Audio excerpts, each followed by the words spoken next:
Iniciando mais um podcast.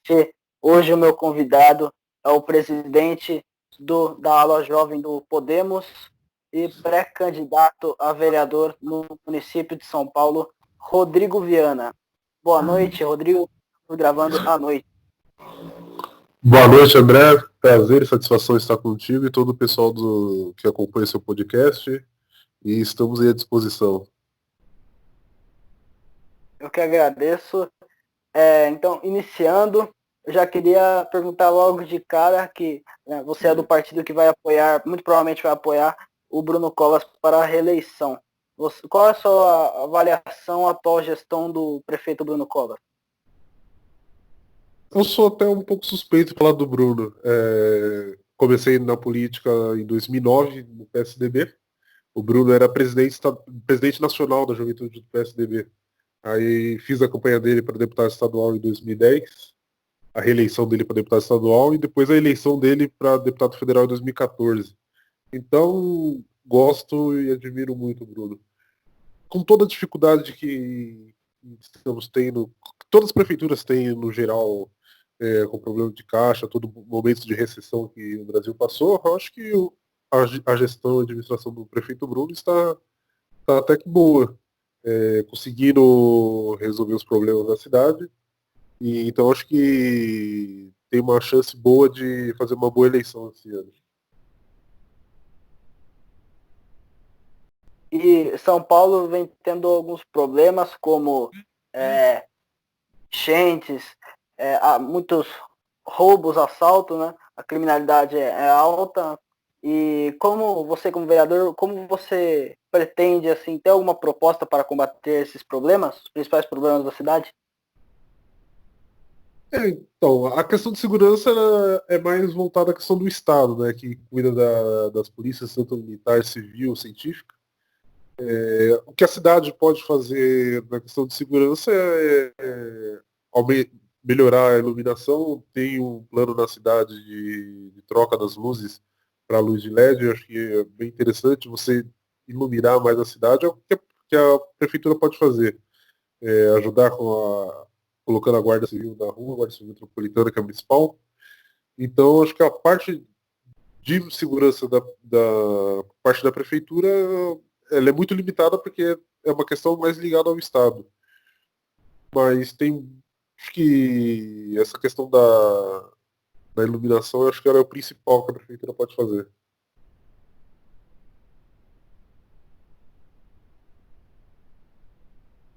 E também, agora seguindo mais no tema municipal da cidade de São Paulo, qual é a sua avaliação ao combate ao coronavírus feito pelo prefeito Bruno Covas?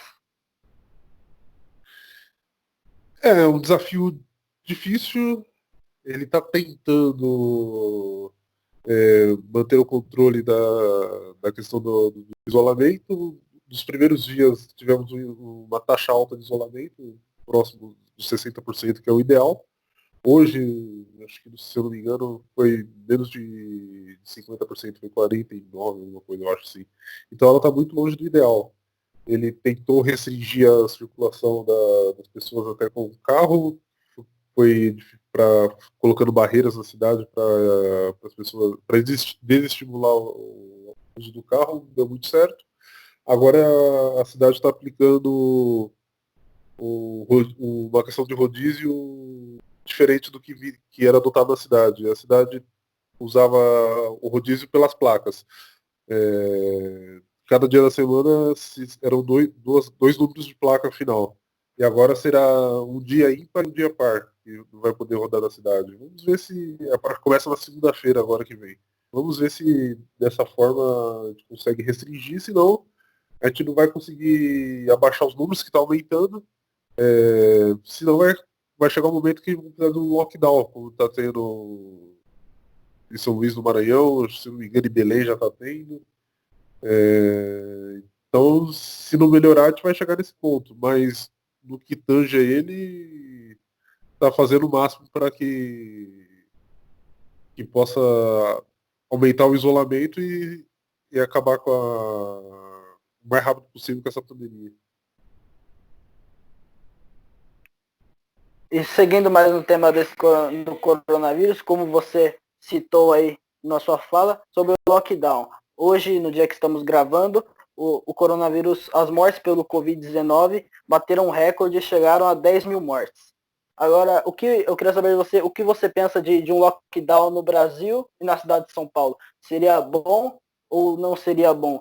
Porque eu vejo que na Argentina, né, que é um país vizinho aqui na América do Sul, adotou essa medida. O que você pensa sobre uma possível adoção dessa medida? A gente tem que. O Brasil é um país continental. Acho que não dá para usar o mesmo remédio para todo o país. A mesma medida para todo o país. Você tem que ver a questão região por região. Aqui em São Paulo hoje ainda me parece que não é preciso, mas, como, por exemplo, em Manaus já está sendo lei também, vai chegar um momento, se não baixar, vai ser necessário. Muitas pessoas falam da questão da saúde ou da economia. Acho que agora a gente tem que pensar. Acho que uma coisa não exclui a outra. A gente tem que, de alguma forma, tentar acertar as questões da economia, mas a saúde ela é muito importante. Se a pessoa não estiver viva para depois acertar a economia, não tem como. Então as pessoas primeiro precisam estar vivas para salvar a economia. A questão da Argentina ela foi um pouco mais rigorosa, teve o controle bacana, o número de casos da Argentina está bem abaixo e parece que lá deu certo. Mas aqui no Brasil é um país completamente diferente, né? Como diria o Nelson Rodrigues, o Brasil não é para amadores. A gente tem que pensar num todo e pensar nas questões regionais. Aqui no estado de São Paulo mesmo, aqui tá o estado de São Paulo ele classificou os casos com cores vermelho, amarelo e verde. Aqui na região metropolitana, aqui na região metropolitana de São Paulo, como em Campinas, se eu não me engano, Santos, Sorocaba, São José dos Campos, Piracicaba, nessas regiões, e Preto, se eu não me engano também, está na zona vermelha. Tem uma outra área do estado que está numa zona amarela. Por exemplo, Ribeirão Preto, uma cidade importante, mais de 700 mil habitantes, está com uma questão bem controlada. Lá a prefeitura começou bem antes a questão do uso da máscara, os cuidados, e está bem controlado. E o prefeito Duarte Nogueira lá de Ribeirão estava reclamando que lá ele tem uma situação e o governador João Dória colocou no estado todo, para ele não seria interessante, porque está tudo controlado lá, os números de leitos estão, se eu não me engano, mais de 70% de leito ainda está livre. O controle está bem feito, então ele queria que desse uma abertura maior para a cidade de Ribeirão Preto. Então, no estado de São Paulo, a gente já tem diferença, imagina no país todo. É uma coisa que a gente tem que ver localidade por localidade. E eu queria saber o que você pensa sobre a medida adotada pelo presidente da República, Jair Bolsonaro, de priorizar mais a economia do que a saúde. Qual a sua opinião sobre essas medidas que o presidente vem tomando ultimamente? Eu lamento muito o posicionamento do presidente, principalmente com algumas falas que ele disse nos últimos dias, quando aumentou o número de casos. Ele até chegou a perguntar, e daí, a situação. É claro que a gente tem que pensar no todo, mas ele vem com um discurso que não condiz com a realidade, que vai contra os profissionais de saúde, contra a medicina, contra a ciência. Então, acho que não é esse o caminho. A gente tem que procurar, claro, pensar no modo geral, mas a preservação da vida das pessoas é importante. Só quem tem o ente querido, quando perde o ente querido, sabe o quanto que é difícil, o quanto essa doença é verdadeira, que não é só uma gripezinha, que ela mata, e o caso é sério, não é brincadeira. Eu acho que o presidente ele teria que ter um pouco mais de respeito com as pessoas e com os brasileiros. São 10 mil brasileiros que já perderam a vida, mais de 10 mil brasileiros. E você é filiado ao Podemos, ao partido, tem uma militância, né? Milita dentro do partido. Eu queria saber o que o Podemos propõe para essa pandemia, o que propõe de projeto de país para os próximos anos. O que Podemos. fazer 3 anos, fui do PSDB, como eu contei no início do podcast, durante um bom tempo. O Podemos, ele tem 3 bandeiras principais: a participação, a democracia direta e a transparência. São os 3 pilares da proposta do manifesto do partido. É um partido que vem com um caminho diferente dos partidos tradicionais. Eu digo sempre que é um partido contemporâneo, que é um partido que luta por causas. Essa questão de esquerda e direita, acho que ela está meio que ultrapassada já na questão do mundo. Tem coisas boas da esquerda, como tem coisas boas da direita. Então você tem que procurar mesclar todas as situações e fazer uma coisa bem moderada. E ao invés de ficar brigando por essa questão ideológica, é um partido que busca as causas, que é as causas mais importantes da sociedade no momento. A questão do coronavírus, o partido, desde o do início, já sempre foi a favor de se reservar recursos para combater o coronavírus, de se reduzir o gasto do Estado, apoiou os cortes na Câmara. O Senado aqui em São Paulo, a nossa bancada voltou para redução de 30% do orçamento da Assembleia, redução do salário dos deputados, com também dos funcionários comissionados. Então ele apoia essa questão da diminuição dos gastos públicos para reservar para o combate ao coronavírus. Esse é o que a gente pode lutar hoje, porque a gente não tem governo de Estado e nem está na presidência. Mas no parlamento a gente faz esse movimento bem claro de enxugar os gastos públicos, de dar mais transparência e enviar esse dinheiro para tentar melhorar a questão do coronavírus e melhorar a economia também futuramente. E agora, tendo um tema mais internacional, que seria os Estados Unidos vem tendo o combate ao coronavírus, né, que agora vem aumentando a força nos últimos tempos. A China vem controlando mais os casos, a Coreia do Sul controlou bem, a Nova Zelândia controlou bem. Eu queria saber qual é a sua avaliação ao combate ao coronavírus que os Estados Unidos propôs, ao que a China propôs e que outros países e que a Alemanha propôs, né? A União Europeia. A gente tem um quadro bem diverso. Os Estados Unidos, no começo, o presidente Trump, ele estava com uma posição meio que de Bolsonaro, assim, né? De não querer isolamento, de pensar muito na economia. É claro, tem um impacto na economia, não tem como não ter, mas o momento, como eu disse, é de salvar vidas.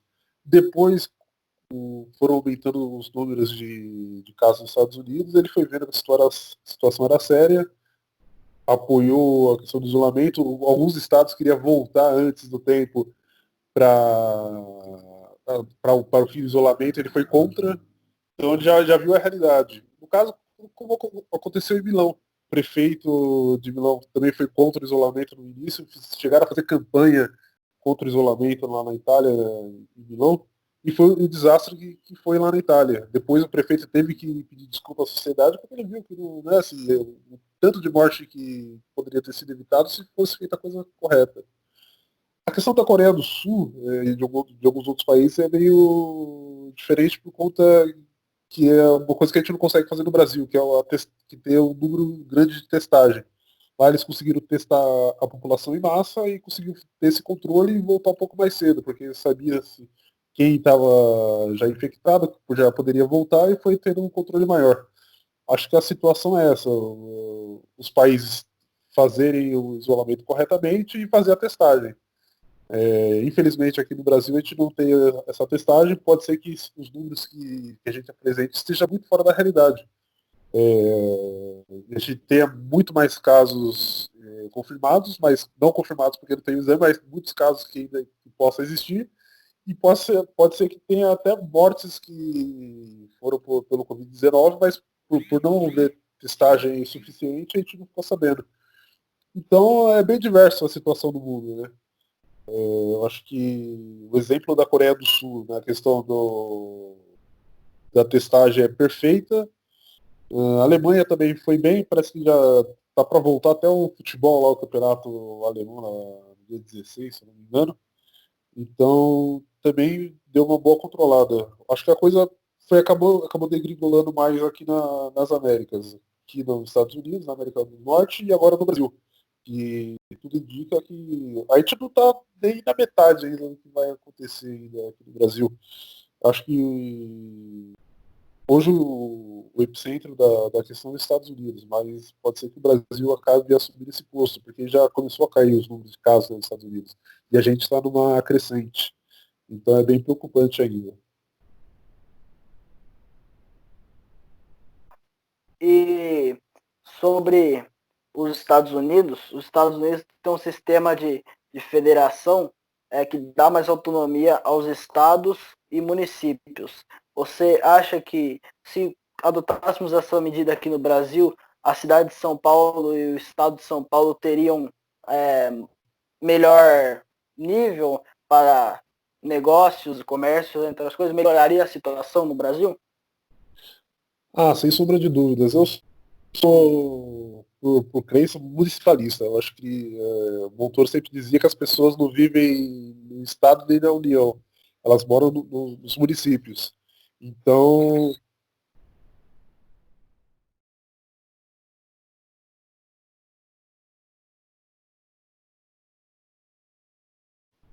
eu sou, por crença, municipalista. Acredito muito que falava o governador Franco Montoro, as pessoas não vivem no Estado e nem na União, elas vivem no município. Acho que a gente deveria dar mais autonomia aos municípios. Quanto aos estados, a gente deveria fazer um novo pacto federativo, maior distribuição de recursos para os estados e municípios, para ter mais liberdade. Hoje a União concentra muito o recurso lá. Aqui, por exemplo, em São Paulo, a gente contribui com mais de 30% do PIB nacional e volta menos de 15%. É uma discrepância terrível. Então, acho que tem que retornar esse recurso para os estados e para os municípios. Seria importante, traria mais desenvolvimento e seria mais justo e igualitário. Os municípios não ficariam com os pires na mão, como a gente diz, né? Indo sempre em Brasília para buscar recurso federal. E sobre o Brasil, você acredita que o Brasil ele está nessa situação, né, de ruim, de crise nesses últimos 5 anos, né? Devido ao poder ficar muito concentrado em Brasília? Também, também. Claro que teve erros na direção econômica, né, a chamada nova matriz econômica do governo do PT contribuiu bastante, mas essa concentração de recursos em Brasília, ela atrapalha. A gente tem um déficit muito grande nas nossas contas e poderia ter uma regra melhor, respeitar mais a lei de responsabilidade fiscal e passar mais, dividir melhor o bolo da Receita Federal, acho que poderia amenizar um pouco a situação, ser uma coisa um pouco mais justa, né? Acho que poderia sim ser diferente se tivesse menos concentração em Brasília. E sobre agora o estado de São Paulo, voltando a mais a questão do coronavírus, qual é a sua avaliação ao combate ao coronavírus feito pelo governador João Dória? O governador, acho que até o presente momento ele vem acertando na. Mas assim, claro que tem erro, mas acho que ele mais acerta do que erra nessa questão. É bom ponderar que não sou muito fã do governador, mas a gente tem que, quando está certo, elogiar. Ele vem nesse caso agindo corretamente, tentando fazer o melhor para a preservação da vida, e acho que o isolamento que vem ocorrendo no estado é necessário, foi prorrogado agora até o dia 31 de maio, deve ser que prorrogue mais um pouco, não sei, vamos ver. Igual ele sempre diz, se não abaixar se não aumentar o nível de isolamento, infelizmente não tem como ir liberando, não tem como ir voltando à situação normal. Mas eu acho que é boa a condução que ele vem dando para esse caso especificamente.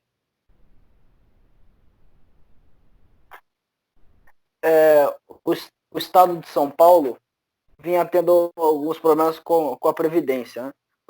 Daí fizemos a reforma, né, no final do ano passado, no começo desse ano foi aprovada, na verdade. Exato. Você acredita que agora no governo federal as reformas do ministro do Paulo Guedes possam ser mais efetivas para o Brasil, possam melhorar a economia, como por exemplo a reforma administrativa, a reforma tributária? Olha, com essa situação toda que a pandemia vem causando, inflação. A inflação nem aumentou, mas o PIB tá pequeno, a gente deve até ter perda de PIB negativo agora. Vai demorar um pouco para a gente recuperar tudo isso. Pode fazer quantas reformas serem feitas, acho que vai demorar um pouco, terá essa dificuldade. Mas é importante salientar que a gente deve defender as reformas.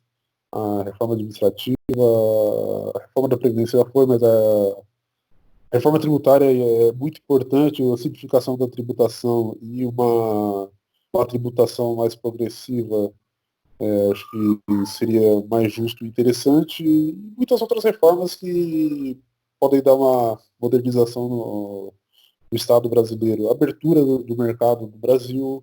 Tem muitas coisas que dá para fazer que a médio e longo prazo vai melhorar. Mas você olhar e falar, vai aprovar alguma reforma, vai melhorar, acho que não vai acontecer por conta desse desastre agora da pandemia. A gente vai patinar um pouco mais de tempo. Vai demorar um pouquinho para voltar ao normal, para ter uma recuperação econômica. Agora, voltando mais à questão municipal, do município de São Paulo, né?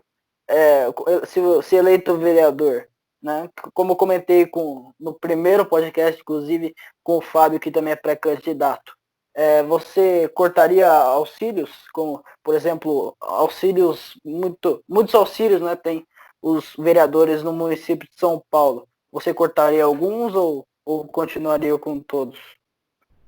Não, acho que é interessante olharmos no geral. Acho que eu não tenho os dados corretos de quais são todos os auxílios que o vereador de São Paulo tem direito, mas acho que sempre dá para cortar, sempre dá para enxugar. A gente vive num momento de crise, então com certeza isso tem que ser revisto. E acredito que, que não só no meu caso, mas de todos os vereadores, de toda a Câmara, seria interessante a gente rever isso, dar uma enxugada, uma diminuída. Acho que é um sacrifício que vale a pena, é um sacrifício que a nossa população merece, que não é um sacrifício que tem que vir só do povo. Acho que o exemplo vem de quem está no poder. Tanto do executivo, do legislativo, do judiciário, todo mundo tem que dar exemplo. E o exemplo vem de cima. Então, acho que, com certeza, a gente tem que buscar sempre estar cortando alguma coisa, enxugando, sempre dá. É só procurar que sempre dá para enxugar mais um pouco. E agora vamos chegando mais ao final da nossa entrevista.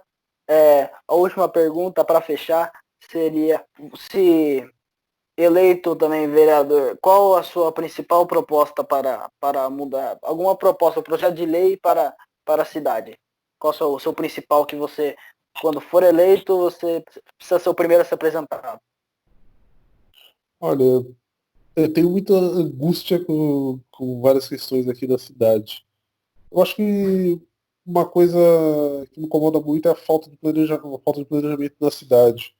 Eu acho que São Paulo foi crescendo de um modo meio bagunçado esses 400 e poucos anos e acabou virando a maior cidade da América Latina, a maior cidade do mundo do hemisfério sul, São Paulo, mas eu acho que ela precisa de uma organização. Eu tenho a cabeça que a gente precisa de algumas situações, por exemplo, a questão da mobilidade.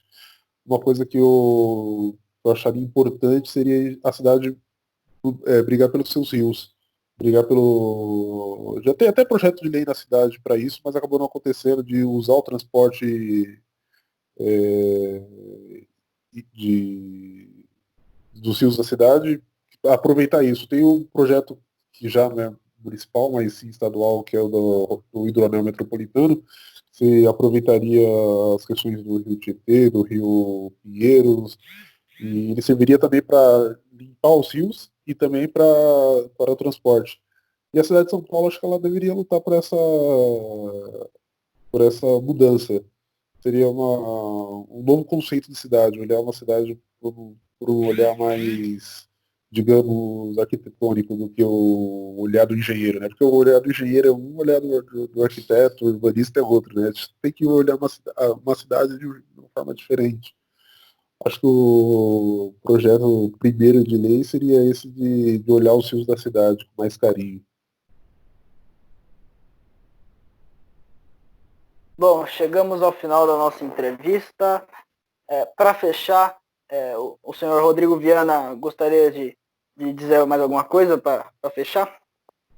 Eu queria só agradecer o convite, fiquei muito feliz e honrado e sempre que quiser eu estarei aqui.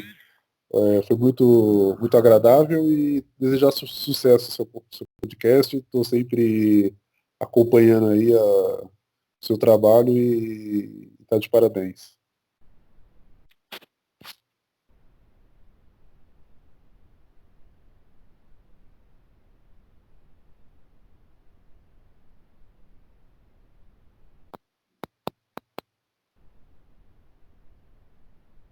Beleza?